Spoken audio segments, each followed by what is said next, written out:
भाई साहब क्या ट्रेलर था यार ये क्वांटममेनिया का। सच में बवाल ट्रेलर। मतलब यार यकीन नहीं हो रहा था कि हम उसी एंटमैन को देख रहे हैं जिसके हम पिछले सीक्वल्स कॉमेडी मिक्सचर में देख चुके हैं। मतलब यार ये इतना ट्रेलर इतना डार्क था सच में। खैर सो हे गाइस, मेरा नाम है दक्ष, आप देख रहे हो नर्ड्स यूट्यूब चैनल। तो गाइस फाइनली हमारे एंटमैन द क्वांटममेनिया का भाई सेकंड ट्रेलर आ चुका है, जो कि सच में देखने के बाद पता चला काफी ज्यादा डार्क था। और सबसे बड़ी बात भाई मार्वल ने खुद का ही एक अपना रूल तोड़ दिया है, जिससे भाई ये ट्रेलर काफी ज्यादा डार्क बन गया है, और जो कि मैं आपको आखिरी में बताऊंगा। इसलिए भाई वीडियो को एंड तक जरूर देखना, क्योंकि भाई ये वीडियो बहुत ज्यादा एक्साइटिंग होने वाली है। इसीलिए पहले वीडियो को एक लाइक दे दो। तो चलो यार अब ज्यादा देरी ना करते हुए लेट्स बिगिन दिस वीडियो।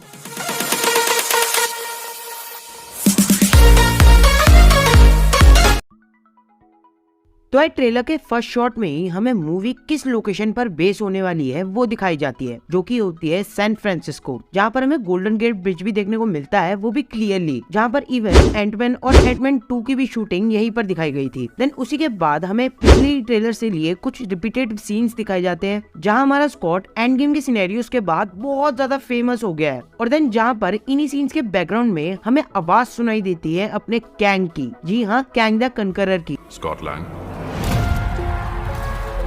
तुम एक अवेंजर हो। जहाँ पर वो बोल रहा होता है कि एंटमैन तुम एक अवेंजर हो, तुम्हारी एक बेटी भी है और तुम मेरी तरह ही अपना बहुत सारा टाइम खो चुके हो, जहाँ इस चीज में हम दोनों ही एक दूसरे के लिए मदद कर सकते हैं, और मैं ही वो एक शख्स हूँ जो तुम्हें तुम्हारा पूरा का पूरा पुराना टाइम वापस दिला सकता है, मतलब कि पुराना वक्त वापस दिला सकता है। जहाँ सबसे पहले स्कॉट ने तब टाइम खोया था जब वो 5 घंटों के लिए क्वांटम रेल्म में फंस गया था, और जब बाहर आया था तो 5 साल बीत चुके थे। बेसिकली शायद से मूवी का यही प्लॉट होगा कि हमारा स्कॉट अपनी बेटी कैसी के साथ उसका बचपन उसके साथ नहीं काट पाया था, तो इसलिए स्कॉट यहाँ पर कैंग की मदद करेगा, और कैंग अपने मतलब के लिए इसे वो टाइम अपना वापस देने का वादा करेगा, जहाँ पर वो उसे धोखा दे देगा, और कैंग स्कॉट का यूज करके फाइनली क्वांटम रेल्म के बाहर आ जाएगा। और देन यहीं पर इन्हीं कुछ शॉट्स के बीच में हमें सीन दिखाया जाता है कैसी का, जो कि एक जेल से निकल रही होती है। तो क्या लगता है बेटी भी अपने बाप के नक्शे कदम पर चलकर स्कॉट की तरह ही चोरी चकारी करने लग गई है, और इसीलिए वो जेल के चक्कर काट रही है। देन उसी के बाद हमें मार्वल के लोगों का एक नया लुक देखने को मिलता है, वो भी कैंग के स्टाइल में,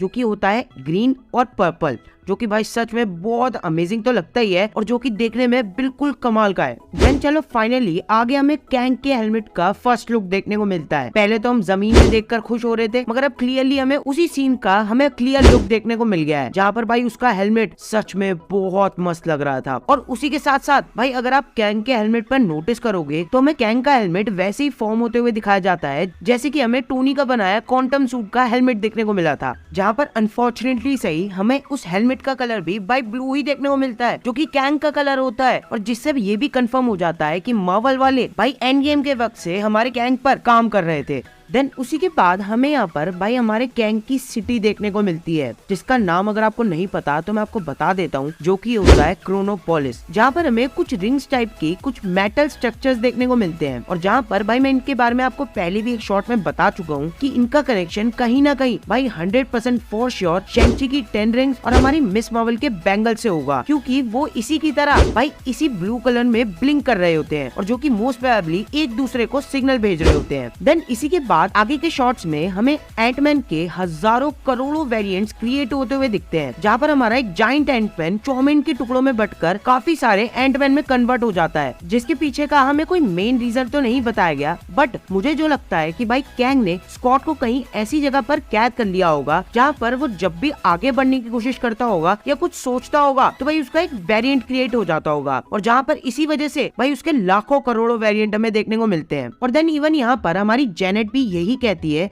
कि हमें कैंग पे बिल्कुल भरोसा नहीं करना चाहिए, वो कुछ भी कर सकता है, वो चाहे तो हमारी टाइमलाइन पूरी तरीके से तहस नहस करके उसे पूरा चेंज कर सकता है, इसलिए बिल्कुल भी कैंग पे भरोसा मत करो। मगर नहीं, ऐसा थोड़ा होता है, हमारे यहाँ कोई लालचियों की कमी थोड़ा है, उनका दिमाग बिल्कुल वही बाबू भैया वाला रहता है। अगर इनके हाथ में सोने का लोटा दिया ना, फिर भी इन्होंने सिर्फ भीख ही मांगना है।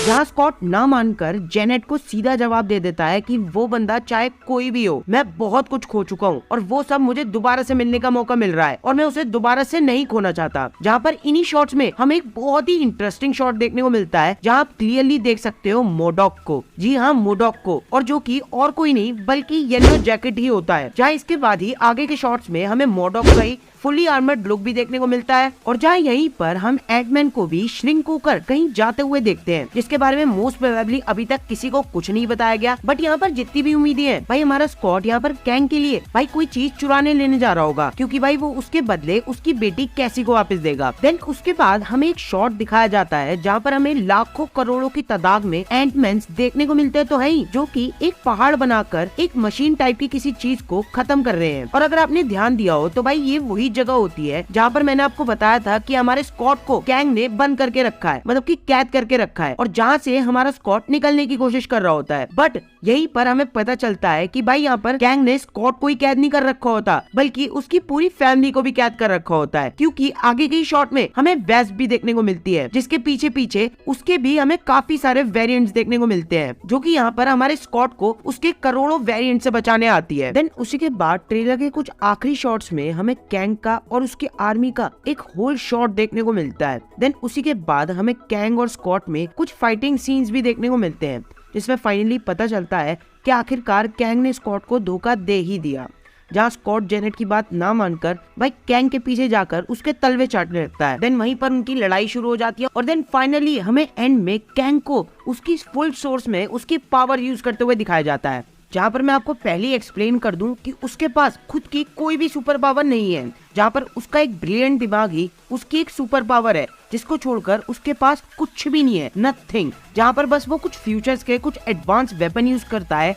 अपना सहारा लेने के लिए। तो भाई अब क्लियरली बताऊं, मेरे को ये ट्रेलर बहुत ज्यादा अमेजिंग लगा, क्योंकि भाई इस ट्रेलर में वो सब कुछ था जो कि एक मार्वल फैन डिजर्व करता है, जो कि आज तक भाई फेज 4 में सब कुछ मिसिंग था, वो फेज 5 से शुरू हो जाएगा। और फाइनली अब मैं क्वेश्चन का जवाब देता हूँ कि हमारा मार्वल का क्या रूल टूटा, जिसकी वजह से ये ट्रेलर इतना ज्यादा डार्क बन गया। जहाँ पर भाई आपने अभी तक मार्वल के जितने भी ट्रेलर देखे हैं, आपने उसके एंड में एक चीज जरूर नोटिस करी होगी कि उस ट्रेलर के एंड में हमें कोई ना कोई जोक सुनने को मिल जाता है, जहाँ पर वो ट्रेलर एक एक्साइटिंग टाइप का हो जाता है। मगर भाई इस ट्रेलर में एक भी जोक नहीं था, बल्कि उसकी जगह एक फाइटिंग सीन था, जहाँ पर भाई ये चीज इसे बहुत ज्यादा डार्क बना देती है। फाइनली यार ये था मेरा एक छोटा सा ट्रेलर ब्रेकडाउन। अगर भाई की वीडियो पसंद आई हो तो भाई वीडियो को एक लाइक जरूर दे देना। उसी के साथ भाई अगर चैनल पे नए आ गए हो तो भाई चैनल को सब्सक्राइब जरूर कर लेना। उसी की साइड में जो बेल आइकन का बटन है भाई उसे जरूर ऑन कर देना, ताकि मेरा हर एक अपडेट आपको अपडेट रखता रहे। तो चलो गाइस, मिलता हूँ अपनी अगली वीडियो में ऐसी अमेजिंग टॉपिक के साथ। तब तक के लिए गुड बाय।